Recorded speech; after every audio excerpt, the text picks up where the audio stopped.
So hello everyone, I am mad night gamers. সবাই কেমন আছো? আশা করি সবাই ভালো আছো।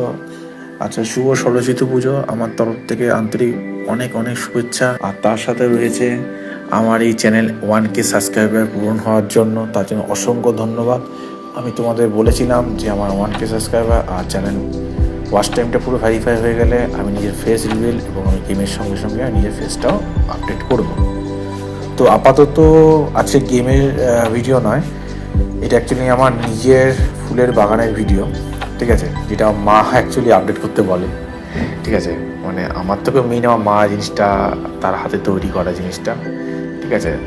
তো বেশি দেরি না করে চটজলদি করে দেখে নিই যে আমি দুটো অ্যাকচুয়ালি কম্পেয়ার করেছি। আমি লাস্ট সানডেতে একটা জায়গায় ঘুরতে গেছিলাম, যেটা আমি ডিটেলসটা তোমাদের এই ভিডিওটার সাথে সাথে যখন সেকেন্ড পার্টটা, মানে এই ভিডিওরই সেকেন্ড পার্টটা থাকবে তোমাদের মোটামুটি আপ টু 1.5 মিনিটের পরে, তখন আমি তার ডিটেলস, লোকেশান কোথায়, কীভাবে গেলে সব থেকে বেস্ট হয়। কারণ প্রচণ্ড আনএক্সপেক্টেড প্লেস, মানে তোমার গেলে তোমাকে খুঁজে পাবে না, মানে কীভাবে যাওয়া সম্ভব না বেসিক্যালি, সত্যি কথা বলতে গেলে, ঠিক আছে। আমি নিজেও প্রচণ্ড রাউন্ড করেছিলাম ওখানে, কেমন লাগে একটু ছোট্ট ক্লিপ দিলাম।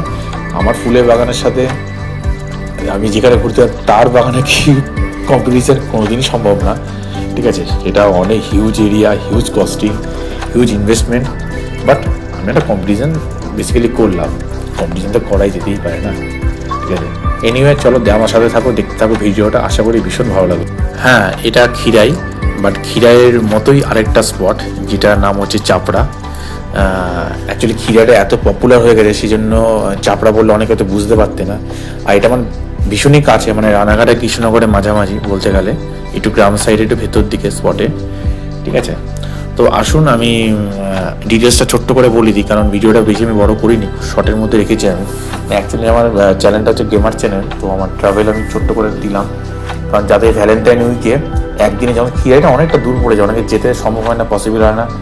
এই জন্য আমাদের আশেপাশে সারাউন্ডিং এরিয়াতে যারা যারা রয়েছে, তারা একদিনের জন্য এই জায়গাটা দারুণ ইমপ্রেসিভ, মানে ভীষণই ভালো লাগে, মানে পুরো খিরাইয়ের মতো অ্যাটমসফিয়ার। বাট ওখানের থেকেও মানসিকতা এখানকার মানুষের ভীষণই ভালো। মানে খিরাকে আমি ছোটো করছি না, বাট এটা হিউজ, মানে অনেক পিসফুল এরিয়া।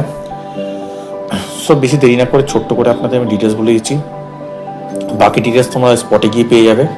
এখানে যাওয়ার সব থেকে শর্ট উপায় হচ্ছে, তোমরা যদি বাইকে করে যাও, দেন তোমার রানাঘাটের ক্রসিং বেলটা পড়বে। যারা NH-34 দিয়ে আসে সব থেকে বেস্ট হয়, আর যারা কৃষ্ণনগর দিয়ে আসবে তাদের জন্য বলছি, যারা কলকাতা থেকে যাবে তাদের জন্য বলছি, রানাঘাটের ঠিক ক্রসিং বেলটা পড়বে, রেলগেটের ক্রসিং, ঠিক ক্রসিংয়ের হওয়ার ঠিক আগে ডান সাইডে তোমার নেমে যাবে, লাইনের বরাবর, মানে লাইনের পাশ দিয়ে রাইট সাইড দিয়ে। আর যারা কৃষ্ণনগর আসবে তারা হচ্ছে লেফট সাইড দিয়ে, লাইনের পাশ থেকে সোজা রাস্তা চলে যায়। সোজা রাস্তা দিয়ে গেলেই তোমাদের রথতলা মোড় পড়বে। রথতলা মোড় থেকে জাস্ট 10 মিনিটের জন্য রাস্তা ওখান থেকে, ঠিক আছে। ওখানে তোমরা খিরাই বলে যে কেউ তোমাদের ডিটেলসটা জানিয়ে দেবে। বাকি ইনফরমেশন আমি তোমাদের ডিটেলস আমি ডিসক্রিপশনে দিয়ে দেবো, তোমরা কাইন্ডলি চেক করে ওখানে চলে যাবে, ঠিক আছে।